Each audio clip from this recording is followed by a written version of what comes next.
He is to be called John.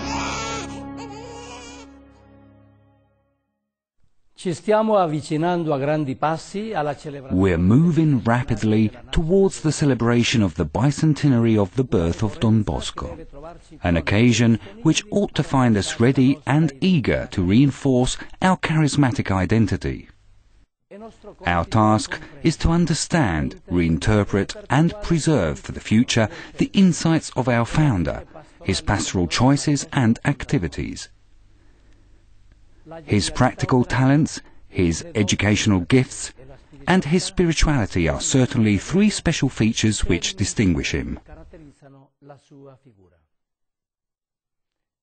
The first step is to know his life history, a knowledge which, while availing of the methods of historical research, must not forget Don Bosco's great dedication to the young and the presence of God, and of his action in his life. E la presenza e l'azione di Dio nella sua vita.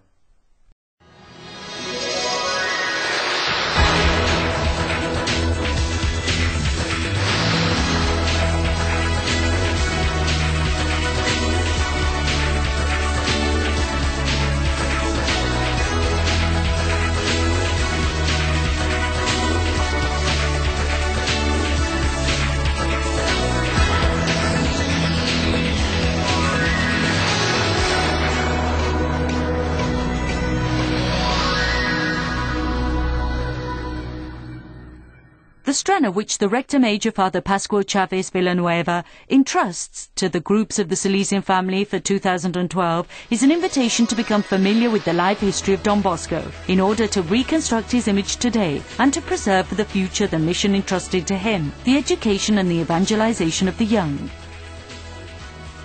The reconstruction of the image of Don Bosco and of his activities ought to throw light on the real situations in which the Salesian family is working, which are characterized by a particular cultural environment, by the complexities of modern-day life, by globalization, by a postmodern culture, by the difficulties facing pastoral work, by the reduction in the number of vocations, and by the questions being asked regarding consecrated life.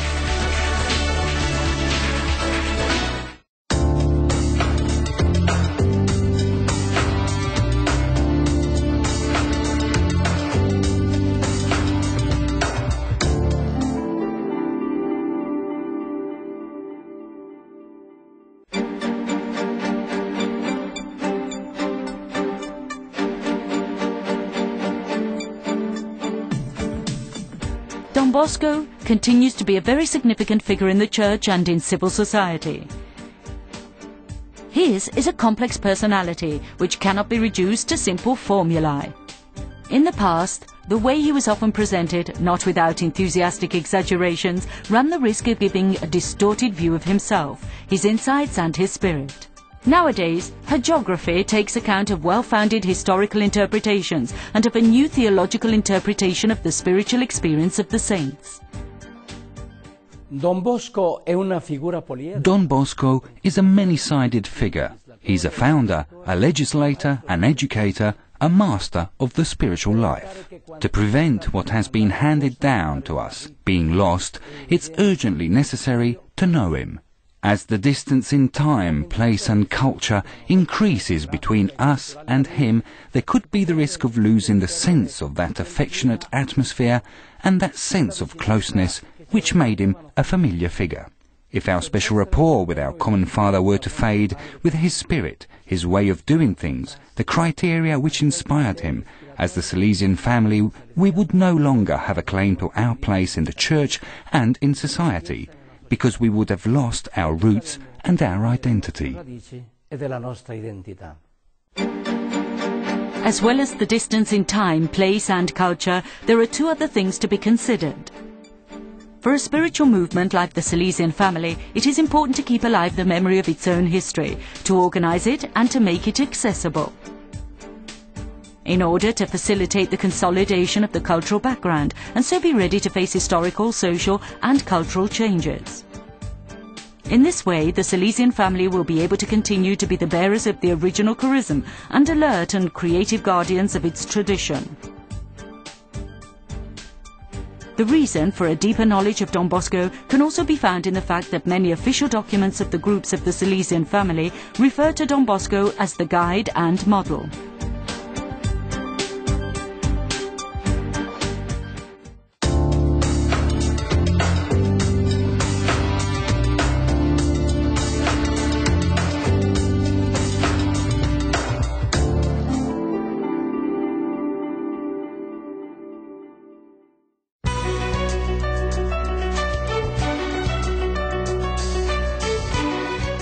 The history of Don Bosco needs to be reconstructed and interpreted with courage and authenticity.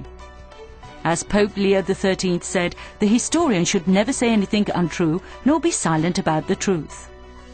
Recognizing the imperfections of the saints has the threefold merit of respecting historical accuracy, of emphasizing the absolute nature of God, and of showing the fragility of the human nature which we all share.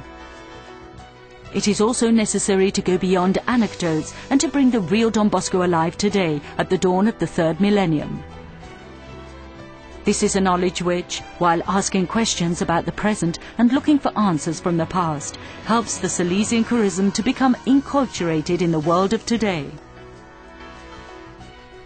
It is necessary that the founding charism of a movement be reinterpreted in a vital manner, so that it does not become a precious fossil. Founders had an experience of the Holy Spirit in a specific historical context. For this reason, it is essential to identify the contingent elements of the culture and the circumstances of that particular period. In this way, it will be possible to determine the value of their activities and the significance of their responses to the challenges of the time. Historical research into Don Bosco has to be capable of identifying what are transitory and what are permanent features of the charism, what in practice should be left to one side and what should be retained. What's more, Don Bosco's life history is not only ours, it also belongs to the Church and to the human family, and should not be missing from their histories. Its exclusion from the cultural debate taking place in every country would also be an indication of the historical insignificance of the Salesians, their social marginalization, their absence of their contribution to education. If we want to continue to have credibility, we have to have the same professional approach, adopt the same language. Adottare lo stesso linguaggio.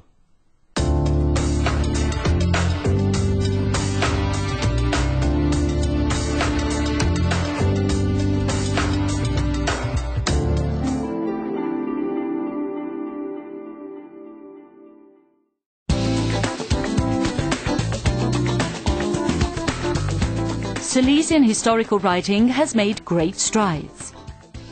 After the first modest biographies of Don Bosco, there came the encomiastic biographies, inspired by a theological, anecdotal, and wonder-working interpretation. After the mid-1900s, the sense of unease about the hagiographical literature of the past also reached the Salesians.